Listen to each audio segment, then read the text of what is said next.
Beginner who's just getting started on the violin, here are my top tips. Number one, you want to make sure that you get a violin outfit. That just means that it is a complete set of everything you need as a beginner violinist to get started. So as an example, a violin outfit would come with your violin, a case, a bow, usually with rosin for putting on your bow, and perhaps like a mute or some other accessories that you'll use to get started on the violin. The nice thing about the violin outfit also is that the violin should be fully set up, ready to go, and that'll include the strings and the bridge, which is this wooden piece right here. Everything should be set up and ready to go when you purchase a violin outfit. As a violin beginner, you can usually find a beginner outfit for about $300 to $500.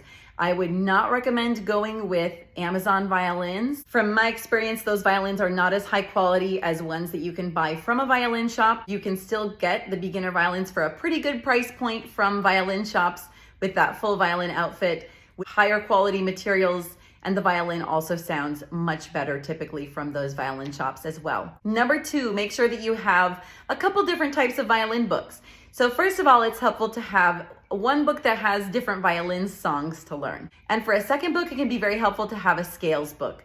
Those two combined together can help you to really progress as a beginner. Number three, if it's possible, it's actually very helpful to have an in-person teacher as a violin beginner, because an in-person teacher can help you to learn how to hold your violin in the proper way, change anything about your setup that may be incorrect, and also help you to learn how to hold your bow in the proper way. Those two things are very critical as a violin beginner. And of course, it's much easier to learn this right at the beginning rather than waiting after you have already developed bad habits and then having to change those later. Finally, my last tip is to have a really good practice plan in place. It can be very helpful, especially as an adult learner, to write down your goals. You may have a specific song that you want to learn how to play, or you may have certain specific skills that you want to really get good at on the violin. What can be helpful is to write down all of your goals and then break each one of those goals down into small steps that you can take to get to those bigger goals.